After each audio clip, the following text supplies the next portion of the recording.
নমস্কার বন্ধুরা, কেমন আছো তোমরা? আমি তো ভালো আছি, আশা করি তোমরা সবাই ভালো আছো।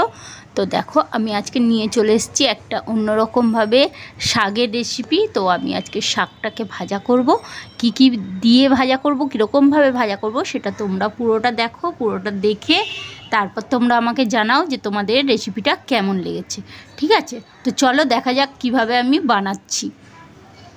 তো দেখো, শাকটাকে আমি আগে ভালো করে ছোট ছোট করে কেটে নিয়েছি। কেটে নিয়ে এবার সেটাকে আমি ভালো করে ধুয়ে নিয়েছি, পরিষ্কার করে ধুয়ে নিয়ে আমি একটু জলটাকে ঝরতে দিয়েছি। আর আমি নিয়েছি পেঁয়াজ। দেখো, পেঁয়াজগুলোকে একদম পাতলা পাতলা করে কুচিয়ে নিয়েছি, ছোট ছোট করে। আর তার সাথে আমি নিয়েছি রসুন। দেখো, কটা রসুনের কোয়া নিয়েছি, ছাড়িয়ে নিয়েছি ভালো করে।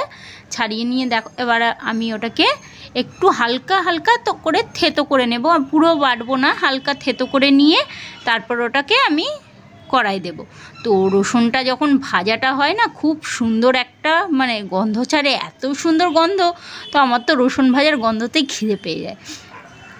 দেখো, আমি পুরো কিন্তু বেটে নিইনি, হালকা থেতো করে নিয়েছি। তো চলো এবার গ্যাসটা বসিয়ে দিই, গ্যাসে কড়াটা বসিয়ে দিই। কড়াটা একটু গরম হোক। দেখো, তেল দিয়ে দিয়েছি, সর্ষের তেল।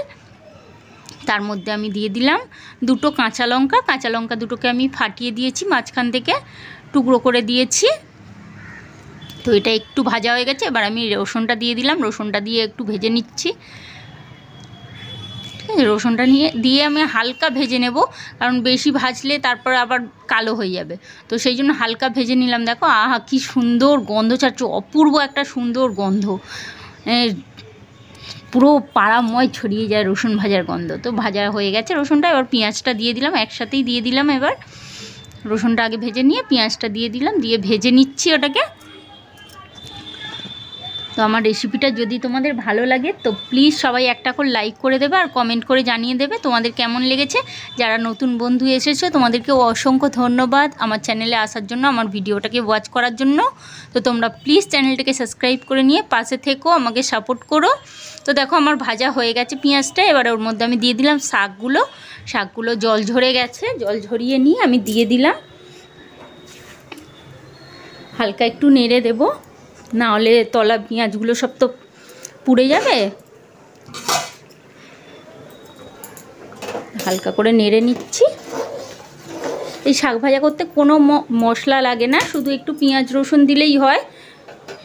আর একটু সামান্য হলুদ দেবো আর নুন দেবো, এছাড়া কোনো মশলা আমি এতে দেবো না।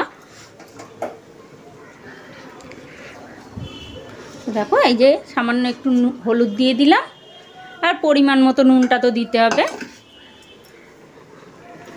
শাক ভাজা মানে গরম ভাতের সাথে এত অপূর্ব লাগে কি বলবো। আমার তো মানে শাক ভাজা হলে কলমি শাকটা পেঁয়াজ রসুন দিয়ে ভাজা করলে এত সুন্দর লাগে, আমি কি বলবো, এত সুন্দর, মানে আমি আর কিছু নেই না, আমার শুধু শাক ভাজা দিয়ে ভাত খাওয়া হয়ে যায়।